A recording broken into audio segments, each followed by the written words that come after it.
எல்லாருக்கும் வணக்கம். பெண் நிறுவனம் இல்லாமல் இருந்திருந்தால் ரஜினி முருகன் ரிலீஸ் ஆயிருக்காது.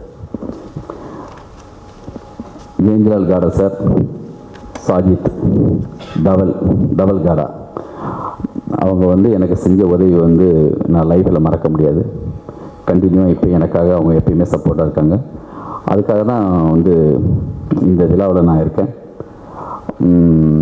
முதல்ல அவங்களுக்கு முதல் படம் ஸ்ட்ரைட்டாக அவங்க சாஜித் பெண்ணோட இங்கே வர்றதுக்கு அவங்கள வரவேற்று வாழ்த்து கண்டினியூ பண்ணலான்னு இருக்கேன்.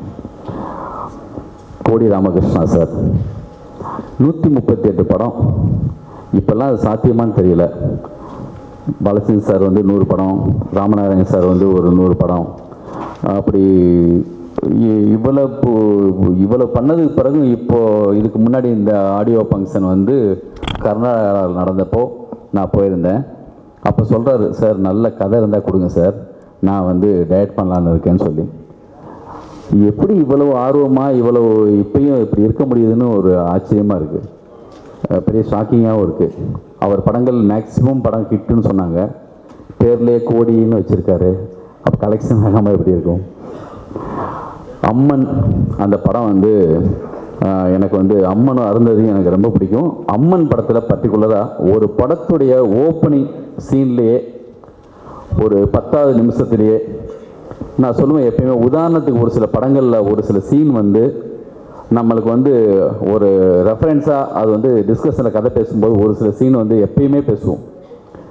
அப்படி எனக்கு அம்மனில் பிடிச்ச சீன், அந்த ஊர் முழுக்க அந்த வியாதி பரவிட்டுருக்கப்போ அப்போ அந்த ஊருக்குள்ளே ரம்யா கிருஷ்ணன் வந்திருக்கோம் அம்மனா.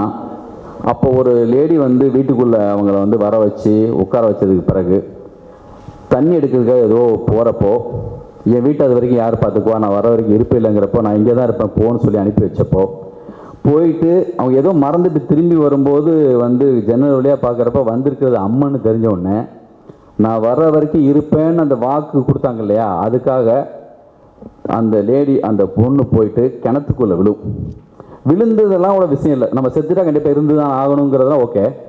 அங்கே ஒரு டேரக்டர் ஒரு ஷாட்டு போடுவார், அங்கே விழுந்தப்போ இங்கே அந்த அம்மன் தம்முன்னு திரும்பி பார்க்கும், ஆகா என்னை கமிட் பண்ணி விட்டாரேங்கிற மாதிரி அந்த ஷாட்டு சார். இப்போ சமீபத்தில் கூட படம் பார்த்தேன் சார், அது சூப்பர். ஒரு நல்ல ஒரு டேரக்டரால் மட்டும்தான் அது மேக்கிங்கும் அப்படி பண்ணுவார். குறைந்த நாளில் அப்படி ஒரு மேக்கிங் பண்ணுறதுலாம் மிகப்பெரிய விஷயம்.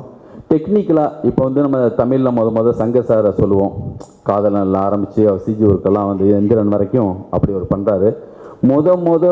சிஜியை அவ்வளோ பர்ஃபெக்டான சிஜி ஒர்க்கெல்லாம் என்னென்னா தெலுங்கில் இன்றைக்கி பாகுபலி எல்லாம் பார்க்குறோம், நானிலாம் சார் படங்களில் தான் அவ்வளோ பர்ஃபெக்டான ஒரு சிஜி ஒர்க்கெல்லாம் இருக்கும். அம்மன்லாம் அவ்வளோ பெரிய ஒர்க்கு, மிகப்பெரிய ஹிட்டு தமிழ்லையும்.